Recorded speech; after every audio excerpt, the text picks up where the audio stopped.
avoka nanga Yesu yoleyo nelakanga ofana pembeni ya papa okata makambo nanga. Que Dieu bénisse le frère Fiston. Nous allons nous mettre debout pour lire les Écritures. Nous prendrons les livres de Genèse chapitre 11. Mon bien-aimé Fiston, Genèse chapitre 11.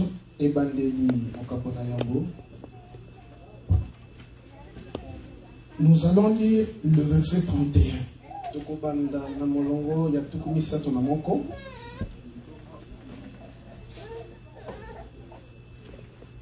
Genèse chapitre 11. Verset 31.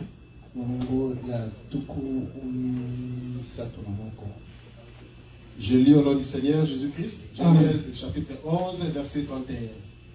Térak prit Abraham son fils, et Lot, fils d'Aram, fils de son fils, et Sarai, sa belle-fille, femme d'Abraham.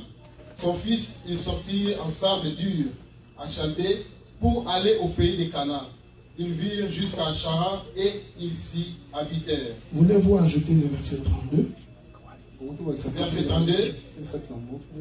Les jours où Térak furent de ceux 150 ans, Térak mourut à Charan. Genèse chapitre 12, premier verset. Genèse 12, chapitre 1. Chapitre 12, verset 1. L'Éternel dit à Abraham, va-t'en de ton pays, de ta patrie et de la maison de ton père, dans les pays que je te montrerai. Que Dieu bénisse la lecture des Écritures. Nous pouvons nous asseoir. J'avais voulu, avant de commencer, de présenter le père et la mère de la sœur Myriam.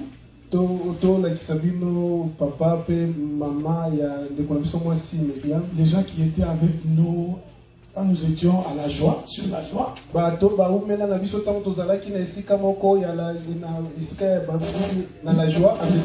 Ils doivent se souvenir de la sœur Myriam qui était grande détail.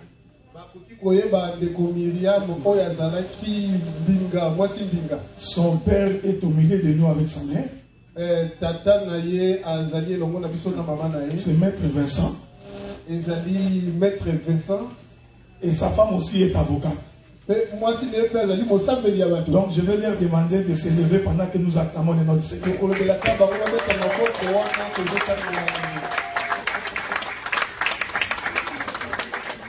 Donc si vous avez des dossiers à Kinshasa, Maître Vincent. Vous pouvez vous asseoir. Elle nous a amené sa fille. Une très belle fille. Célibataire. C'est la sœur Thérène. Donc la sœur Thérène, elle va rester avec nous. C'est le moment de faire le CV. Que Dieu vous bénisse. Nous bénissons le Seigneur pour ça. Et nous croyons que le Seigneur nous est favorable. Et nous sommes rassurés qu'il nous fera beaucoup du bien. Et nous réalisons déjà que la salle commence à devenir petite. À peine que nous avons déménagé, ça commence à devenir petit. Et nous croyons que le Seigneur va nous amener loin. Mais nous faisons tout avec humilité et simplicité. Le frère Paul dit ceci: je puis tout par celui qui me fortifie. Il n'y a rien que nous puissions faire si ce n'est pas avec l'aide de Dieu. Voilà pourquoi l'homme ne peut pas s'enorgueillir. Parce qu'il comprend que s'il vit, c'est à cause de Jésus.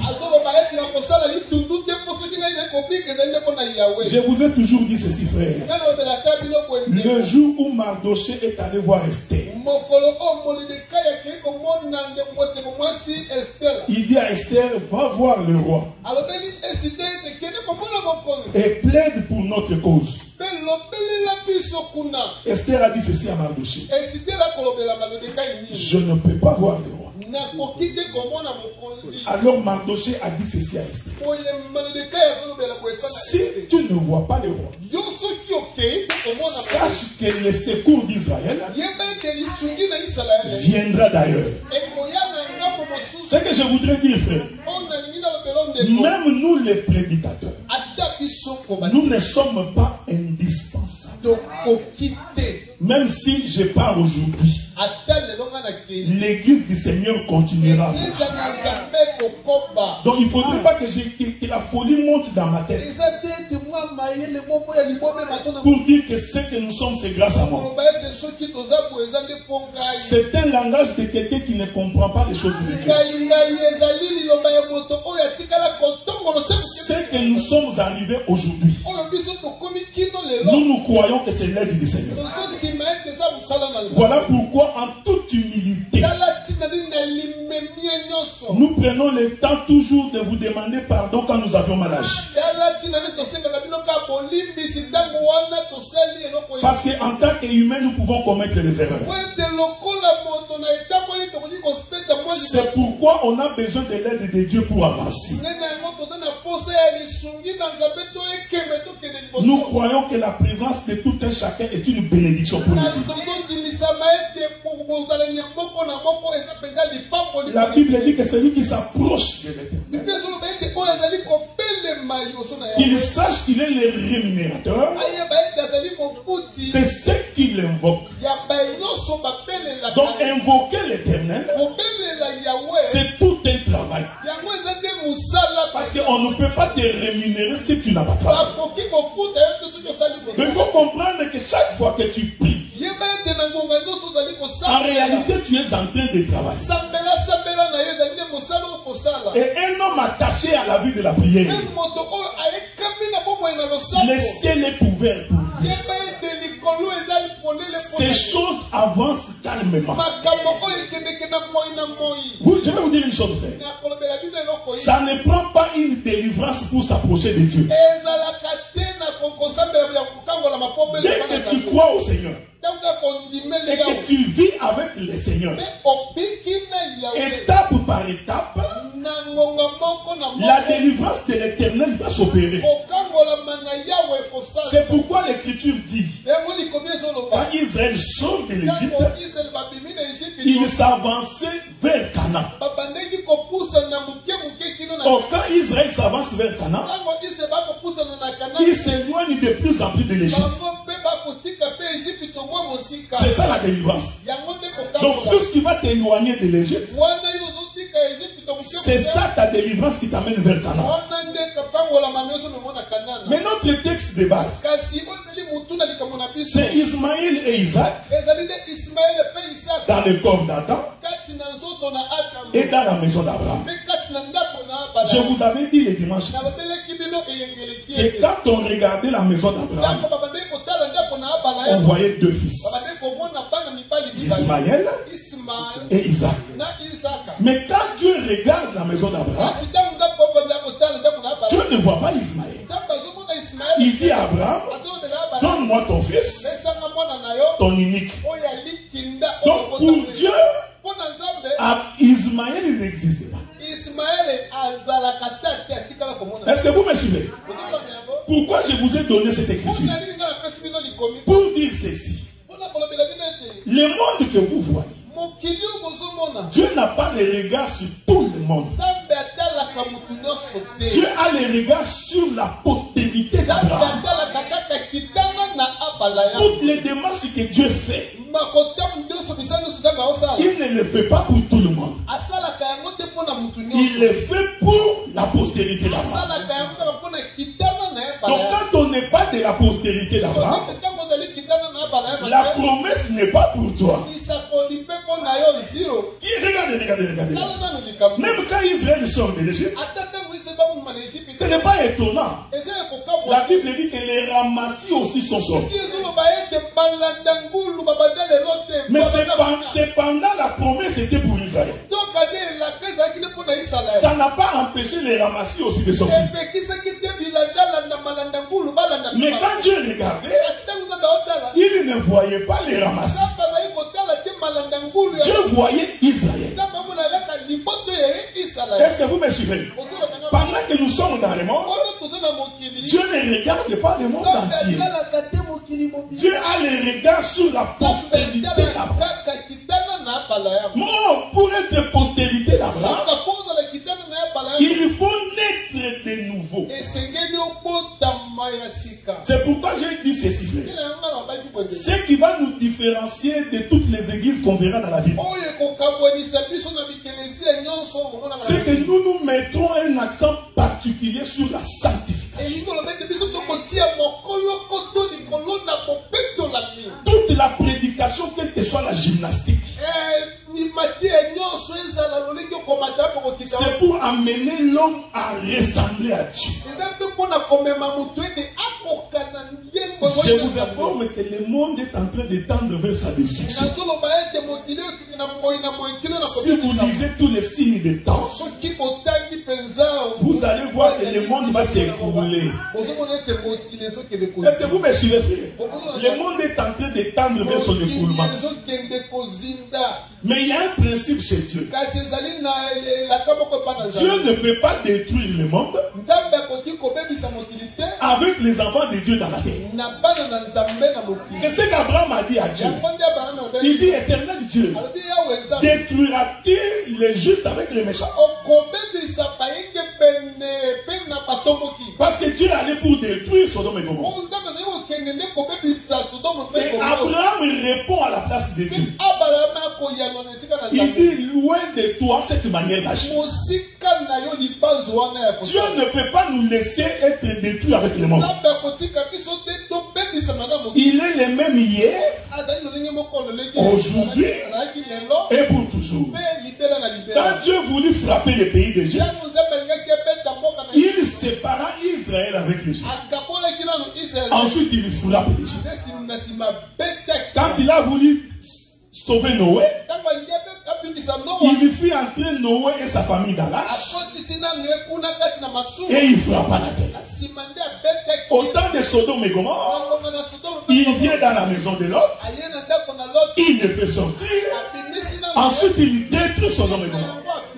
Il est le même hier, aujourd'hui et demain. Avant que cette terre ne soit détruite, nous avons l'espérance que Dieu nous fera quitter la terre. C'est ce qui se passe dans la maison d'Abraham. Est-ce que vous me suivez? Dans la maison d'Abraham, il y avait Ismaël et il y avait Isaac. Écoutez maintenant. Dieu dit à Abraham, écoute la voix de ta femme Sarah. Tu chasseras Agar et son fils. Pourquoi? Parce que le fils de la promesse Isaac ne peut pas hériter avec Ismaël. Écoutez-moi bien. La Bible dit ceci. Le jour où Abraham chassait Agar et Ismaël, Ismaël c'était le fils d'Abraham. Pendant qu'il les chasse, l'Écriture dit, il fit des dons à Ismaël. Est-ce que vous me suivez? Donc les dons, il donna à Ismaël. Mais l'héritage réservé pour Isaac. Qu'est-ce que je voudrais dire, frère? Nous pouvons avoir des gens que Dieu donne des enfants. Tu peux avoir des maisons. Tu peux être guéri de ta maladie. Ça n'est pas l'héritage.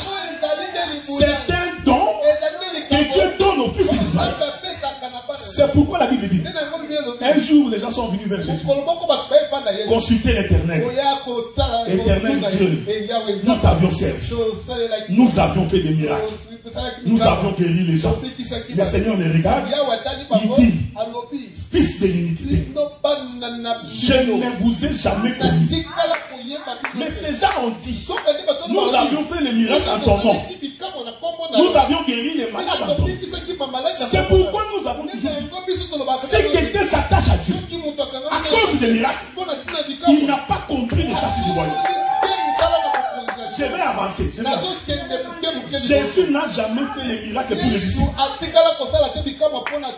Si vous avez une écriture où Jésus fait les miracles pour les disciples, donnez-la moi, je vais me répandre. Sauf la mère de Pierre quand elle était malade. Est-ce que vous suivez ce que je dis? Parce que Jésus savait que ce n'est pas les miracles qui attachent quelqu'un à la parole. Aujourd'hui, les gens ont transformé le sens de l'évangile. Les gens pensent que les hommes sont attirés par les miracles. Il faut sortir des crapauds dans les poches des gens. La poche de quelqu'un est devenue une banque. Oh non, regarde dans ta poche. Un miracle. Les gens accourent partout. Ce n'est pas étonnant. Parce que c'est ça les dons qu'on a donnés au fils d'Ismaël. C'est pourquoi le jour où Jésus a multiplié les pains, les gens ont mangé. La renommée a circulé dans la ville. Que la boulangerie nous a visité hier. Écoutez ce que la Bible dit. Jésus traversa de l'autre côté. Il fit les multiplications des pains ici. C'est le fils d'Ismaël. Comme il savait qu'on va les rechercher, il traverse de l'autre côté. Les gens sont arrivés de ce côté. Ils ne l'ont pas trouvé. Alors ils vont aussi traverser. Ils vont dire Jésus, nous t'aimons. Nous t'avions cherché pas. Ces gens n'ont pas cherché Jésus. Ils ont cherché parce qu'hier ils ont mangé le pain. Est-ce que vous me suivez, frère? Les gens sont attirés par des miracles. Ils sont attirés par du sensationnel. L'Écriture dit, sortira-t-il quelque chose de bon à Bethléem? Parce qu'on regarde des hommes. Bethléem ne représentait rien. Le royaume de Dieu ne vient pas de manière à frapper les regards. Ce n'est pas dans la décoration. Est-ce que vous me suivez? Ce n'est pas dans les arrangements. Tu vois, il faut que nous portions les uniformes. On va danser pas. C'est beau à voir. Dieu n'est pas dans ces choses. Tu vois comme nous avons la chair comme ça. Il faut mettre les fleurs. Ça va attirer. Nous comprenons que c'est l'enseignement de Ève. Voilà. Parce que Ève, il était assis en train de contempler les fruits. C'est comme ça que le diable l'a trouvé en train de contempler. Il dit, Dieu a-t-il m'a dit? Vous savez, Dieu est bizarre. Hein? Même dans la nature, Dieu a fait que les filles, les enfants, les bébés filles, ils lui voient avant les garçons. Mais les garçons entendent avant les filles. Parce que Dieu a fait en sorte que les femmes soient toujours attirées par les regards. Ça, je suis encore dans l'exhortation. La femme, tout ce qui est des regards, c'est sa préoccupation. C'est pourquoi il est tout le temps devant les miroirs.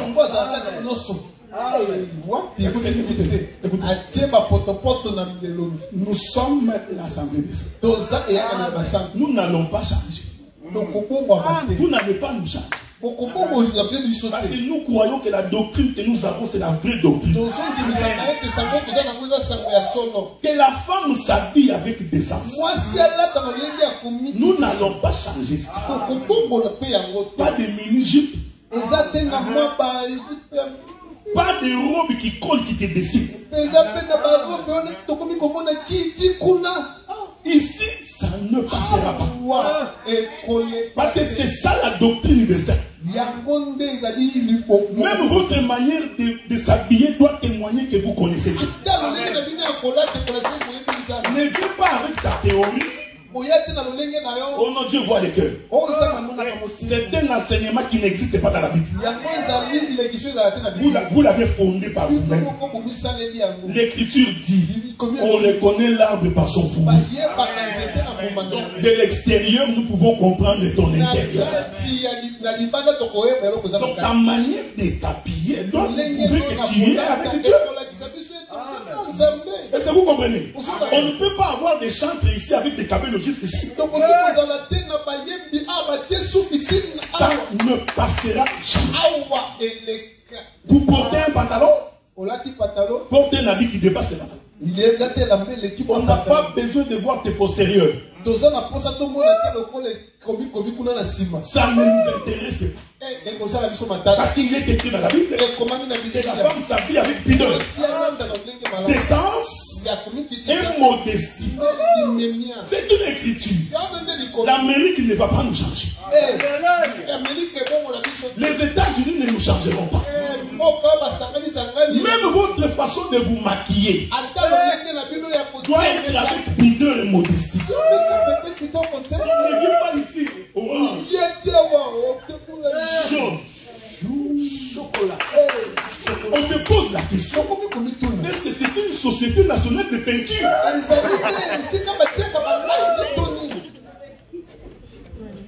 C'est l'écriture. Vous allez supporter ma folie. Tu ne peux pas. En tant qu'enfant de Dieu. Toi tu es noir. Tu deviens blanc. Non. Moi j'ai toujours donné l'exemple de maman Julien. Parce que maman Julien, elle est âgée en âge.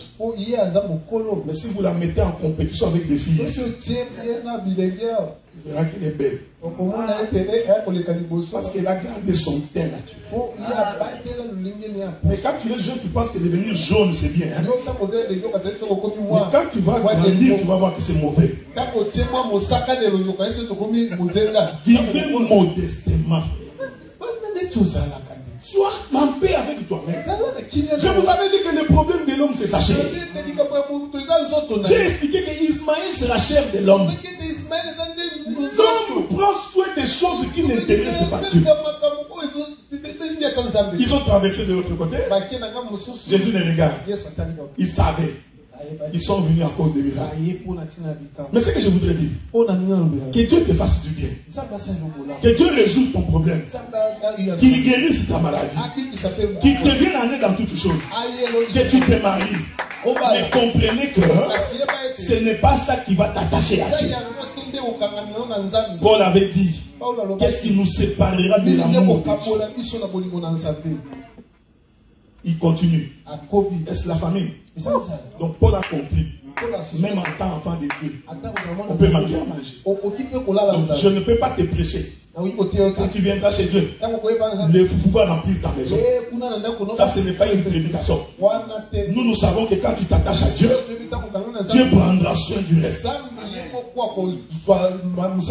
Il savait que ces gens sont venus pour manger. Maintenant, il les regarde. Il dit quiconque ne mange pas ma chair.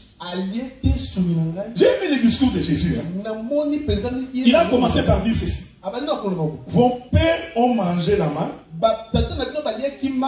Ils en sont morts. Et Dieu vous bénisse. Il faut me suivre bien. Parce que je voudrais balancer la nuée. Ils ont mangé le pain de l'autre côté. Parce que Jésus a traversé de l'autre côté. Donc il y a de l'autre côté qu'ils ont mangé ces pains. Jésus interprète ces pains-là. Vos pères ont mangé la manne. Donc il voulait leur dire ce que vous avez mangé là hier. C'était ce que vos pères ont mangé. Est-ce que vous me suivez? Il voulait leur dire ce que vous avez mangé hier. C'était la manne. Pourquoi? Parce que c'était de l'autre côté. Donc l'autre côté là, c'est l'Ancien Testament. Est-ce que vous voyez? Donc il ne faut pas croire que c'est par hasard que la Bible dit qu'il traversa de l'autre côté. Non. Donc le premier côté, c'était les sacerdoces du temps de la loi. Et en ce temps-là, les gens mangeaient la manne. Ils vont manger la manne pendant 40 jours. J'aime ça. Bon, faisons une expérience. Depuis que tu es né, jusqu'à 40 ans, tu ne manges que la manne. Prenons ça calmement. Tu ne manges que des foufous. Aucun jour tu n'as mangé les riz. Pas de frites. 40 ans, foufou. Même un Moulouba qui adore les foufous ne peut pas manger comme ça.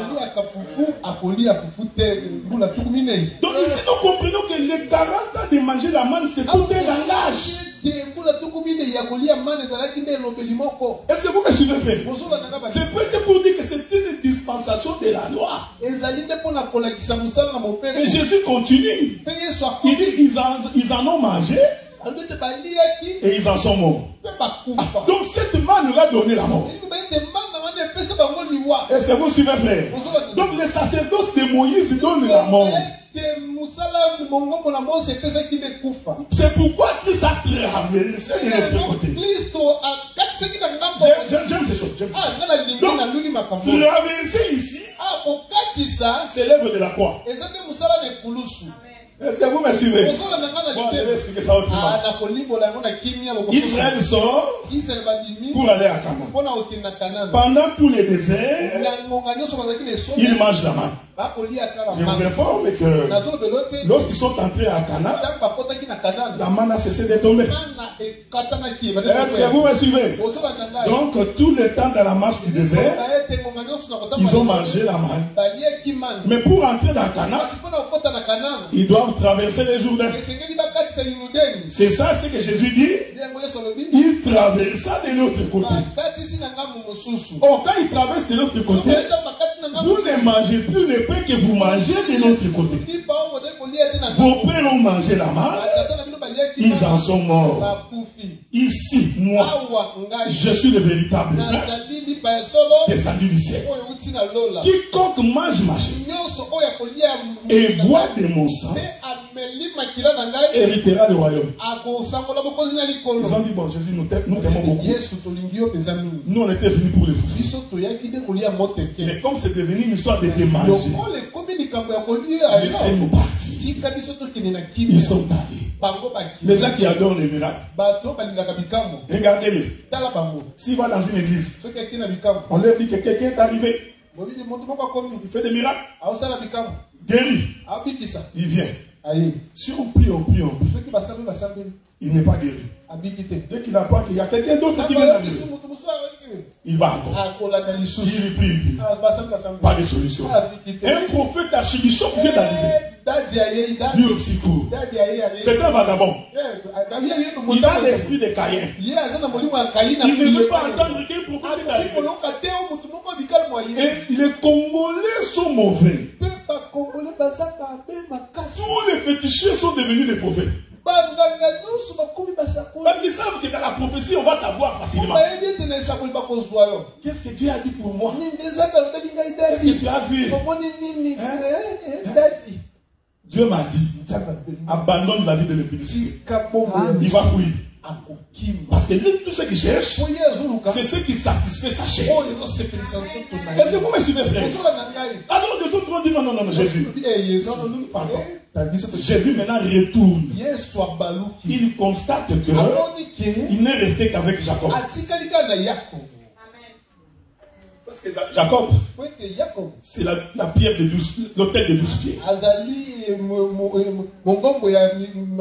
C'est les 12 fils. Il regarde, il constate qu'ils sont restés 12. Et il dit, et vous? Pourquoi vous ne partez pas? Pierre prend la parole. Tu veux qu'on aille où? Parce que toi, tu as les paroles de Dieu. Donc si nous sommes attachés, c'est à cause de la parole. C'est la parole qui attache non au Seigneur. Rien d'autre, frère. Donc le moment de la prédication doit être le moment le plus important dans un culte. C'est-à-dire que quand tu quittes chez toi, ne viens pas pour écouter les synthétiseurs. Non, il faut venir pour écouter la parole. C'est l'attachement à la parole qui donne la vie. C'est l'attachement à la parole qui transforme quelqu'un.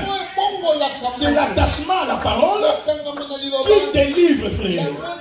La délivrance vient de l'Éternel. L'Écriture dit, dans leur détresse, ils invoquaient l'Éternel. L'Éternel leur envoya sa parole. Et c'est la parole qui soutient les pas des fils des hommes. Ce que je voudrais t'exhorter, Maman Mado, c'est qu'il faut rester attaché à la parole. Attaché aux choses de Dieu. C'est pourquoi, avant de sortir de l'Égypte, ils ont célébré la Pâque tout autour de l'agneau. Sans l'agneau, vous ne pouvez pas sortir de l'Égypte. Est-ce que vous me suivez? Donc Dieu dit à Abraham, il faut que Isaac se sépare d'Ismaël. Mais Ismaël peut avoir les dons, ce n'est pas un Dieu fait pleuvoir pour les méchants et pour les justes. C'est un don. Ne viens pas nous dire quel est ce Dieu que vous priez. Bill Gates a beaucoup d'argent que vous. Mais parce que tu n'as pas compris, Bill Gates n'a que les dons. Il n'a pas d'héritage. L'héritage, c'est que moi j'ai lui, il n'en a pas. Est-ce que vous remarquez? Quelqu'un ne peut pas venir te dire, puisque tu n'as pas de mariage, cela veut dire que tu n'as pas Dieu. C'est faux. Parce que même les prostituées font des enfants. Tu n'as pas vu ça, frère. Ce pays ici, on encourage les enfants à avorter. Dans ces 4 mois, tu peux avorter. Sans demander l'avis de ton parent, de tes parents, si tu as pas d'enfants. Alors si moi je viens te prêcher qu'avoir beaucoup d'enfants, c'est ça avoir Dieu. Alors la prostituée qui fait avorter va te dire, je ne crois pas en ton Dieu. Il dit parce que moi j'ai déjà des enfants et puis j'avorte tout le temps. Est-ce que vous me suivez, frère? Je n'ai pas dit qu'avoir des enfants c'est mauvais. Mais ce n'est pas ça qui attache l'homme à Dieu. Même quand nous manquerons, nous confesserons que Dieu est avec nous. Même quand nous marcherons dans la vallée de l'ombre de la mort, et que dans notre poche il n'y a rien, nous continuerons à confesser que Dieu est avec nous. Job a dit ceci. Job a dit, assis par terre. La Bible dit qu'il n'avait que sa peau sur les os. On pouvait lire les os de Job. Les plaies sont apparues sur sa chair. Il prit un rameau. Je prends ce texte par exemple. Parce qu'il y a beaucoup de choses à expliquer. C'est quoi la peau sur les os? C'est quoi les ulcères sur la peau? Pourquoi Job était assis par terre? Pourquoi il a coupé ses cheveux? Pourquoi il prit un rameau? Ces choses. Si tu ne nous consultes pas, si tu ne nous vois pas, tu ne peux pas avoir l'interprétation. Parce que Dieu a caché ça aux sages de ce monde. Il les a révélés aux simples.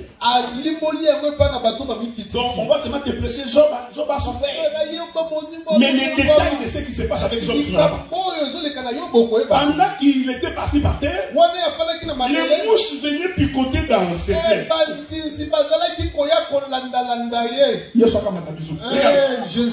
Il récupère les rameaux.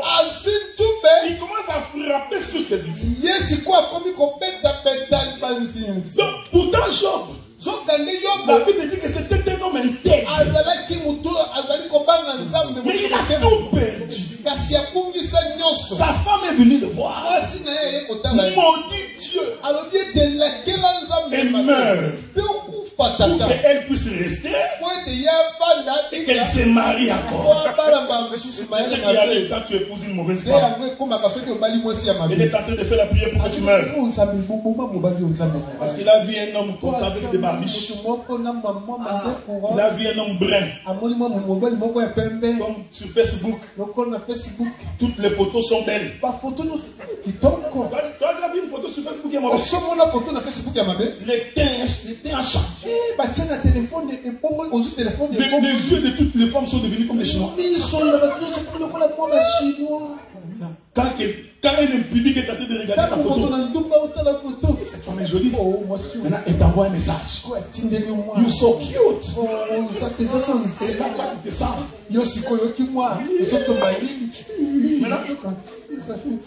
Demain, la chute encore. Tu es une belle femme. Il y a des êtres faibles.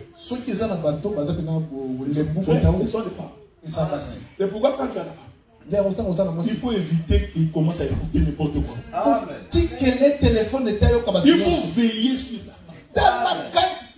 Ne dis pas qu'elle a beaucoup de cet esprit. Dieu a fait que tout elle écoute. Parce que la chair aime les compliments. Même si elle est mal habillée, elle veut qu'on dise c'est bien habillé.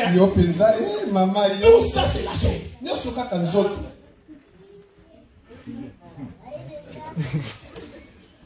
Est-ce que vous me suivez? Les gens sont attachés à des choses qui ne servent à rien.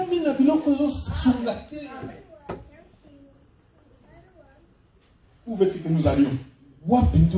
C'est toi qui as les paroles. C'est ça l'attachement. C'est pourquoi je disais. Donc la femme change tout. Maintenant, il va faire comme la femme de Job. Elle commence à mijoter que nous nous séparions. Le projet de divorce entre dans sa tête. Tout ça à cause de Facebook. TikTok. De tous les hommes qui voient là-bas. Nous qui avions vieilli comme ça. On a plus de 6 barres de chocolat.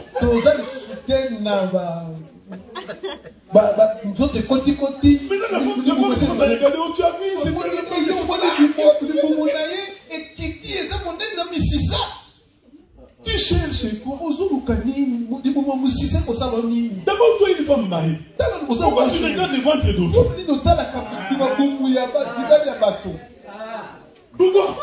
Pourquoi tu as les yeux sur le ventre d'autrui? Si mon ventre est gros, je vais monter dessus tous les jours.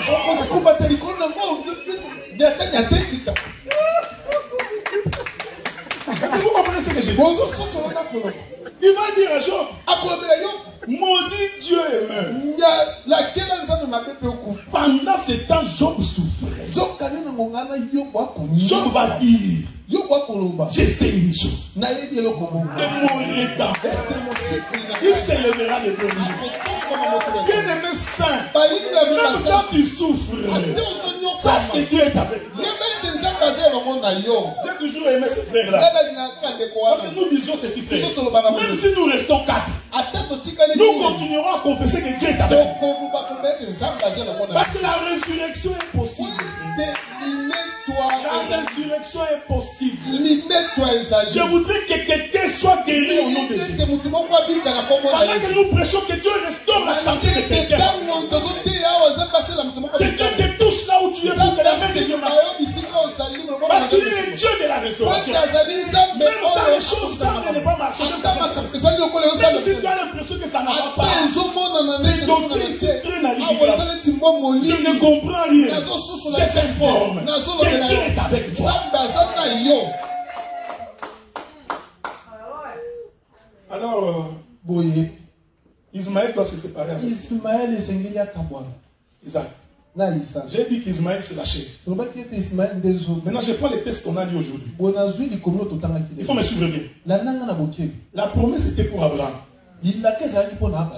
C'est lui que Dieu avait choisi. C'était Abraham. Le frère Étienne, il est dit, Dieu a jeté les regards sur la terre. Il choisit Abraham pour que Abraham porte son nom. Est-ce que vous me suivez? Dieu a regardé sur toute la terre.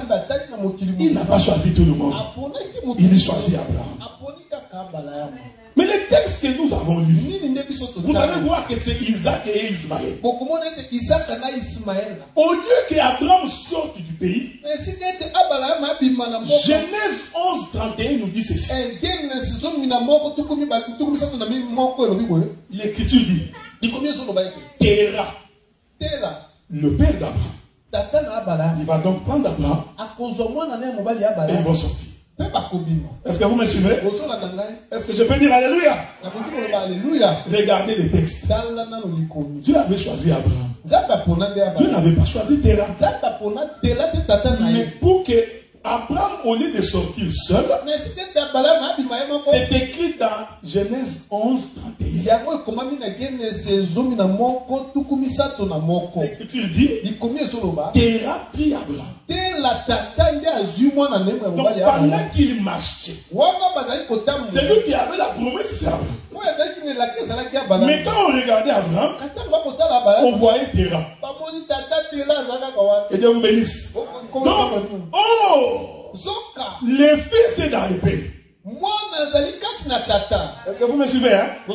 Le père ne peut pas être dans le fils. Naturellement, le fils descend du père. Donc quand le père marche, le fils est à l'intérieur du père. Donc quand Abraham marchait avec Téra, celui qui avait la promesse c'est Abraham. Mais Téra a quand même pris Abraham. Ils ont commencé la marche. Que la paix de Dieu soit avec vous. Que la paix de Dieu soit avec vous. Maintenant que vous avez compris ça, je vais faire un petit détour dans le jardin pour expliquer la même chose. Dieu voulut créer l'homme à son image, selon sa propre ressemblance. Le souci c'était Dieu qui crée l'homme selon lui. Mais regardez comment Dieu crée Adam. Il lui forme un corps. Jusque là ce n'était pas toujours Adam. Parce que je vous avais dit dimanche qu'en réalité dans l'homme c'est l'esprit. Donc cette chair là qu'on a rassemblée, ce n'était pas Adam. Parce que l'écriture dit il n'était pas encore un être vivant. Maintenant qu'est-ce que Dieu fait? Il souffle dans lui. Donc nous avons le corps et l'esprit. Est-ce que vous me suivez? N'oubliez pas que je vous ai dit que Téra marche avec Abraham. Oh, la promesse est pour Abraham. Donc nous comprenons ici que la chair d'Adam c'est Téra. L'esprit qui était d'Adam c'est Abraham. Est-ce que vous me suivez? Donc Dieu a fait en sorte que tout homme qui vient sur la terre doit venir avec ces deux éléments. La chair et l'esprit. Est-ce que vous me voyez? Donc pendant que je marche ici, il y a deux entités en moi. Il y a ma chair et vous voyez. Mais le véritable moi, c'est l'esprit qui est en moi. C'est donc quand nous prêchons, nous ne prêchons pas à la chair. Nous prêchons à l'esprit qui est dans le corps.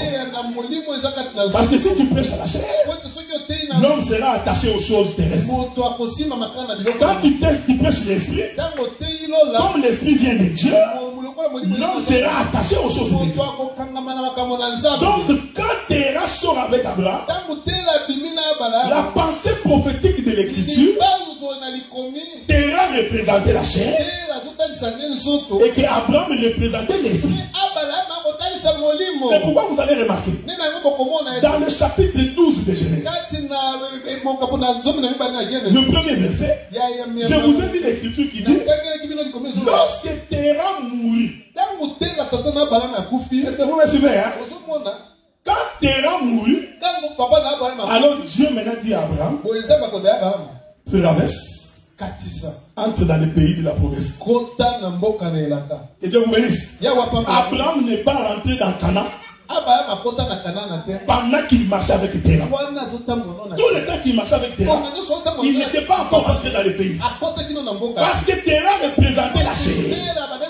Il retenait Abraham pour entrer. C'est pourquoi l'écriture dit, quand Terah mourut, donc vous comprenez que la chair s'est séparée de l'esprit. C'est ça la mort de Terah. Suivez-moi bien, parce que je vais aller consulter Jésus. C'est alors que Dieu dit maintenant à Abraham, maintenant que ton père est mort, j'ai quelque chose. Si tu veux hériter le royaume, il faut tuer ton père. Ici, je ne te dis pas d'aller tuer ton père. Je parle en langue. Il faut tuer la chair. Si la chair ne meurt pas, tu ne peux pas hériter le royaume. C'est ce que Jésus a dit. La chair et le sang n'hériteront pas le royaume. Donc la chair et le sang doivent mourir pour que tu entres en possession de ce que Dieu t'a promis. C'est pourquoi tu as attendu la mort de Terah. Quand Terah meurt, Dieu dit, Abraham, maintenant tu peux traverser. Est-ce que vous me suivez? Donc, la mort de Terah va inaugurer la traversée. Je vais finir en touchant maintenant le Seigneur Jésus-Christ. Regardez, quand Jésus voulait naître sur la terre, Dieu ne change pas, frère. Ce qu'il a fait hier, c'est ce qu'il fait aujourd'hui. Jésus voulait venir sur la terre. Mais comme il est un esprit, il ne peut pas venir. Parce qu'on ne peut pas le voir en tant qu'esprit. Qu'est-ce que Dieu fait? Il forme un corps pour l'esprit. J'aime ça. Maintenant l'ange vient, il salue Marie. Marie, mère de Dieu. Tu es bénie dans toutes les femmes. Parce que tu as trouvé grâce devant le Seigneur. En toi naîtra un fils. Est-ce que vous me suivez? Marie, c'était le vase qui devait former le corps de Jésus. Alors le mari pose la question. Moi qui ne connais pas un homme, comment tomberai-je enceinte? Il est merveilleux. Marie avait oublié que Adam aussi ne connaissait pas un homme. Mais Adam est tombé enceinte. Tu n'as pas vu, hein? Parce que la poussière qu'on rassemblait, c'était un corps. Mais l'esprit qui est entré, c'était la grossesse qui était dans le corps. Est-ce que vous me suivez? Est-ce que vous m'entendez? Donc Adam a porté Dieu sans connaître quelqu'un d'autre. Or naturellement, on ne peut porter une grossesse qu'une femme. Or la nature nous apprend pour que la femme tombe enceinte, elle doit être connue de notre homme. Mais le Dieu que nous servons, il n'emprunte pas les voies des hommes. Il est capable de donner une grossesse sans la secours de quelqu'un. Donc Adam est tombé enceinte. Parce qu'elle était tombée enceinte de Ève. C'est pas de ma faute, c'est l'écriture qui dit. Quand Dieu vous dit qu'il est Ève, il ouvrit le ventre d'Adam. Donc Ève était dans le ventre d'Adam. Donc Adam était grosse d'Ève. Il est merveilleux. Comme ça. Sommes-nous en train de parler d'une femme? Non. Nous sommes en train de parler des choses du royaume. Est-ce que vous me suivez? Alors Dieu, il dit, Marie pose la question. Comment cela arrivera? L'ange lui reprend ce qu'il avait fait dans le jardin. Nombre de traits ont été couverts. Le Saint-Esprit fera en sorte que tu tombes enceinte. Donc le Saint-Esprit est entré dans le ventre de Marie. Quel était l'objectif? Que l'Esprit porte un corps. Mais là, quand Jésus est né, c'était tout un corps. À l'intérieur, l'Esprit de l'Éternel était dedans. Est-ce que vous me suivez? Donc Jésus, pendant qu'il marchait, c'était une femme enceinte. Comme Adam. Est-ce que vous me suivez? C'est pourquoi Jésus faisait très attention. Pour ne pas avorter avant le temps. Parce que Jésus attendait. Il dit à Marie, qu'est-ce qu'il y a entre moi et toi, femme? Mon heure n'est pas encore arrivée. Quelle est cette heure? C'était l'heure de l'accouchement. Parce que dans le ventre de Jésus, Christ portait l'église. Est-ce que vous me suivez, frère? L'église était dans son ventre. Alors il va marcher à l'intérieur l'esprit, de l'extérieur la chair. C'est pourquoi nous disons que sur la croix, c'est la chair qui a été crucifiée. Vous voyez, c'est Ismaël qui est crucifié. Si la chair n'est pas crucifiée, tu ne peux pas entrer au ciel. Maintenant, quand Jésus arrive sur la croix, qui est le lit de la maternité, écoutez ce que la Bible dit, on mit Jésus sur là. Je vais donner deux éléments ici. On commence à crucifier la chair. On flagelle la chair. Je laisse beaucoup de matière pour les pasteurs. Parce que le corps doit souffrir pour que l'esprit grandisse. L'esprit, la chair doit souffrir. Venir à l'église, c'est une souffrance pour la chair. La chair aime la télévision. Théâtre de chez nous. Allez manger McDo. La chair aime ça. Mais le fait que tu es en train de priver la chair de ses plaisirs et que tu viens au culte, c'est une souffrance pour la chair. C'est pourquoi vous allez remarquer, organiser une fête, que nous allons manger le poisson, la viande, les porcs. Tu verras comment les gens vont venir. Même si tu ne l'as pas invité, il va inviter. Vous savez pourquoi? La chair. Mais quand vous lui dites, venez pour nourrir l'esprit, la chair ne veut pas. Là, il a des raisons. Non, je travaille demain matin. Je suis rentré à 6 heures. Je n'ai pas pu dormir. Mais il est capable de rentrer à 6 heures et rentrer dans un autre chiffre à 11 heures. Ensuite, il rentre encore à 18 heures. Il est capable de travailler pendant 14 heures. Mais à genoux, 30 minutes, il est incapable. C'est la chair. La chair n'aime pas ça. Regardez, là, j'ai fini dans une minute. On prie Jésus. On les crucifie. Pendant qu'on crucifiait Jésus, c'était la souffrance de la chair. Et je vous avais dit dimanche passé, Jésus avant de mourir, il va dire, Père, entre tes mains, je remets mon esprit.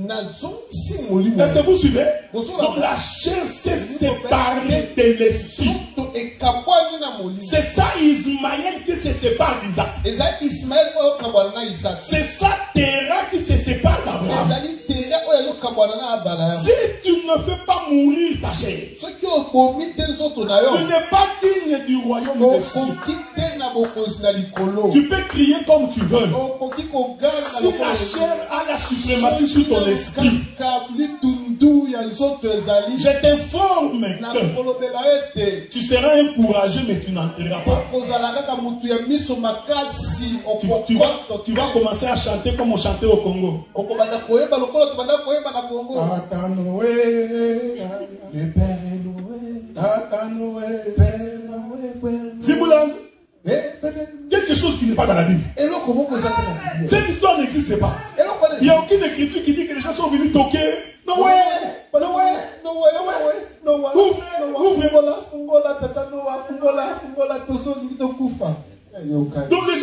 choses qui ne me plaisent. Parce que si Dieu ne te fait pas grâce de t'échanger, frère, on peut t'exhorter comme on veut. C'est pourquoi quand on est véritable enfant de Dieu, ce n'est pas quelqu'un qu'on exhorte beaucoup. Si tu vois quelqu'un, il faut que nous ouvrions la Bible pour l'exhorter. Comprenez que c'est un inconverti. C'est un converti. On lui rappelle seulement, on lui rappelle. Maman Michel, dimanche, il a cueilli. Sa discussion, il sait qu'il a cueilli. Mais s'il faut donner des versets, comprenez que c'est un inconverti.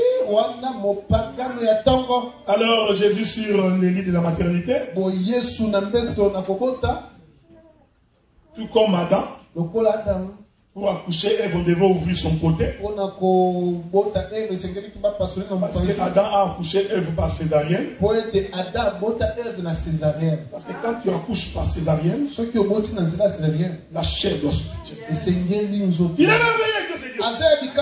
Quand tu accouches par césarienne, parce qu'on te déchire. Est-ce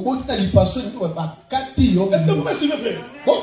Donc, celui qui accouche par césarienne, on déchire sa chair. Dieu a enseigné les choses du royaume pour que Ève soit manifestée. La chair d'Adam devait être déchirée. C'est ça la mort de la chair.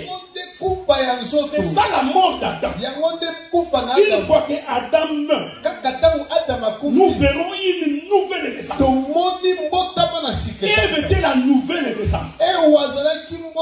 Adam c'était le vieil homme. C'est pourquoi quand Jésus montre cela, pour accomplir l'écriture, nous verrons un soldat romain. Ce soldat romain là, c'était Dieu lui-même. Ce soldat vient parce que c'était la sage-femme qui accouche. Elle vient regarder le premier et trouve qu'elle a des difficultés pour accoucher. Il brise ce qui. Pour précipiter sa mort. Il saute Jésus. Il va voir le deuxième. Il trouve que lui aussi, il a des difficultés pour accoucher. Il est merveilleux. C'est lui qui a Dieu. Il accouche calmement. Comme les filles d'Israël à l'Égypte. Il lui brise les pieds pour précipiter sa mort. Il rentre chez Jésus. Il trouve qu'il est déjà mort. Il dit, bon, puisqu'il dort déjà, nous allons procéder par césarienne. Comme Adam. La Bible dit il prit une lance. Il ouvrit les côtés de Jésus. Ce n'était pas gratuit. Il accomplissait la prophétie de l'Écriture. La Bible, regardez. Quand il ouvre, écoutez ce que la Bible dit. C'est lui qui témoigne. Il dit ceci. J'ai vu l'eau et le sang. Je voudrais vous poser une question. Qui avait vu? Qui était là-bas? En haut. Pour voir cette eau et ce sang. Je vous pose la question. Parce que Jésus était sur la croix. En haut. On pèse. Quelqu'un qui est déjà mort. Mais quand on pèse l'eau et le sang, c'est lui qui dit ça. Il ne dit pas que c'était mélangé. Il dit j'ai vu l'eau et le sang. Oh, nous savons. Pour qu'une femme accouche, le premier témoignage, nous voyons la poche des os et des os. Toute femme le sait. Dès qu'il voit la poche des os, il sait que la femme va accoucher bientôt. Il faut le prendre vite.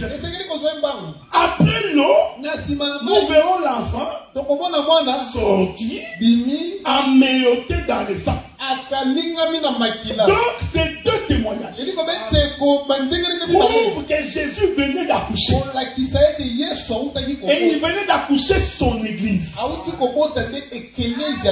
L'église du Seigneur. Ce n'est pas la femme de quelqu'un. Ce n'est pas l'église d'un pasteur. Ce n'est pas l'église d'un docteur.